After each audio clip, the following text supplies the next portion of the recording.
Peace. It's your boy Nightlight79 back again. Hey, I got a super special one this time. Y'all, I finally convinced the queen to do a video and an interview for TK Catering. So she really needs no introduction. This is Miss Knight. This is Mrs. Knight. I'll let her introduce herself. Make sure y'all put the Mrs. at the end of it when y'all refer to her. So Traci, introduce yourself and tell me a little bit about the business, TK Catering. I am Traci. I am from Gainesville, born and raised. A lot of family roots there. The business actually started off of a whim. So anybody that knows me and comes to my house knows that I love to cook. And it was one of those things that just kept happening. We were having events, or it really didn't even have to be an event, and I would just cook and people would come over. And one day my friend Tara Castleberry Tara Finch said, you need to open up a catering company. And a couple of months went by and I just kind of brushed it off. And my husband, Carrick Knight, came home one day and he had already had the LLC formed.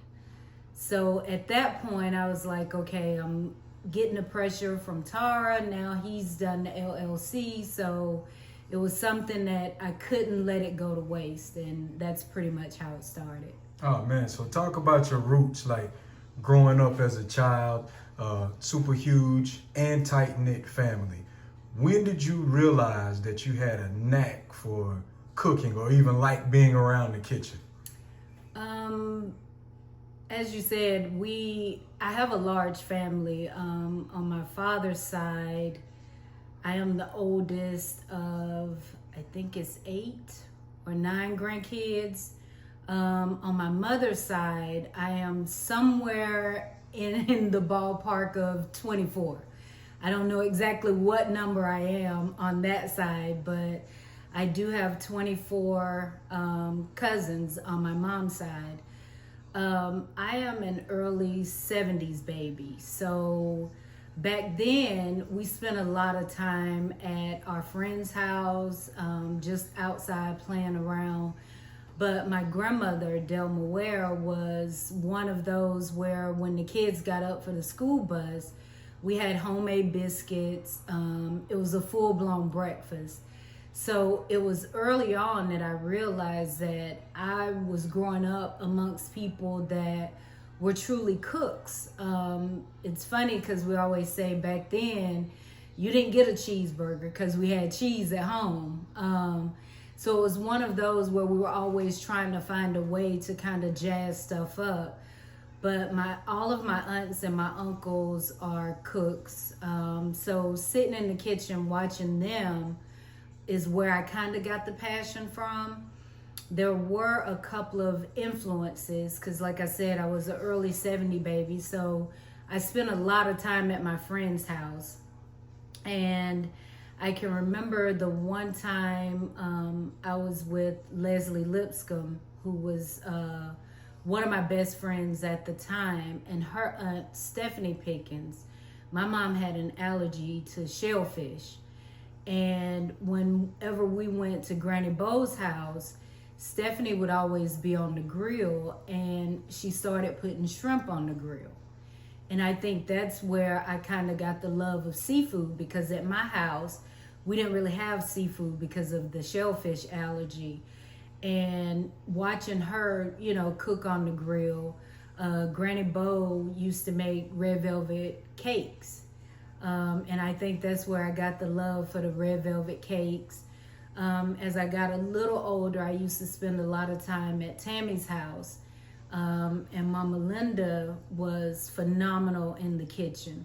The only thing that I didn't learn from Mama Linda was how she got her cabbage cut up so small.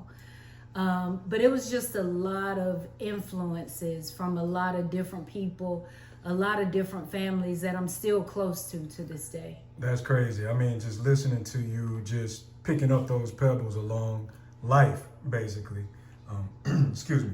picking up those pebbles as you moved around in your younger life, and not realizing what you were actually picking up, only to bring it to the forefront these days. And hey, for those of you out there who've had TK Catering and have raved about this food, I don't have to say much. For those future ones that are coming around and will get a taste of TK Catering, I'm gonna tell you congratulations before it even gets there. So you also have a secret talent, a hidden talent that I want you to touch on a little bit, right? That hidden talent is, how do you develop a palate where we can be anywhere, or you can be anywhere, and you can almost taste any type of food, and you can start breaking down what's in it, and not only say what's in it and be accurate when we call the waiter around or waitress back around, but then come home and mimic the same recipe simply because of what you tasted. How do you do that? I'm a foodie. I always have been. One of my running jokes is I'm a big girl. I love food. Being able to taste something and kind of tell what's in it or what they used or the consistency of it, I think over time has just been part of my travel with my first job. So my first job, I travel a lot of different states, a lot of different restaurants. So being able to kind of taste a lot of different things, you get that knack for being able to kind of see what spices they're using, what different herbs are in there, and how to pull it all together.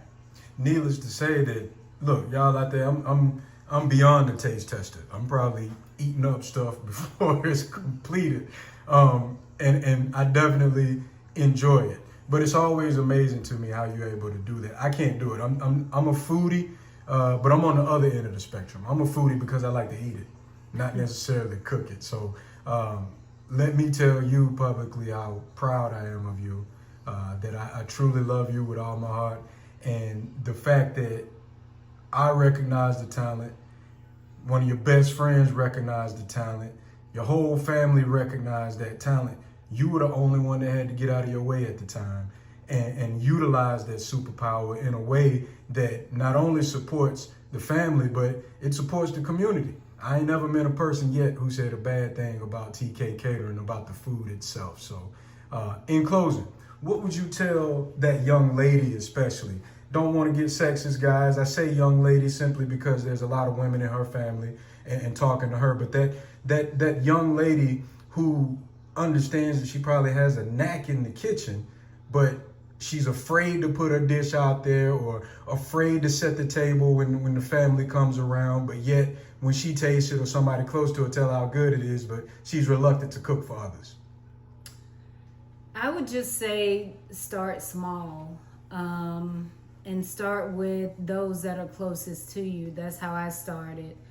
When I think back on it, my aunts, Auntie Lois, Auntie Joanne, Auntie Cheat, they were always in the kitchen. My mom was always in the kitchen preparing, whether it was a small family function or a large family function. But knowing what people were going back to, my Auntie Lois was phenomenal with a strawberry cake. I still have her handwritten recipe on that cake, which I hold dear to my heart. My Auntie Cheat could, just get in there and cook anything.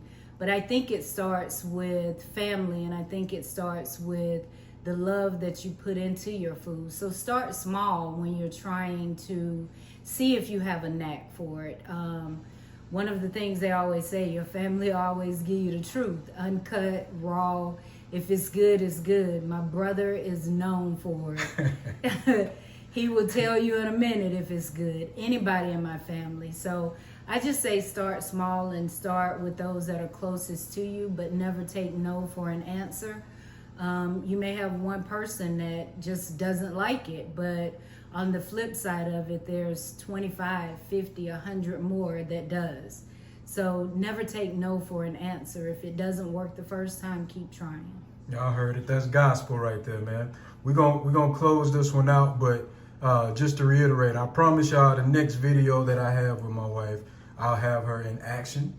I'll give her an opportunity to kind of display those skills in a way that she's comfortable with, in her element, so y'all can get an idea of how Traci actually likes to whip around in the kitchen. So again, hey, this is the most legendary one thus far that I've done. Nightlife 79. Please like, comment, subscribe, and peace. Thank you, Traci. Thank you.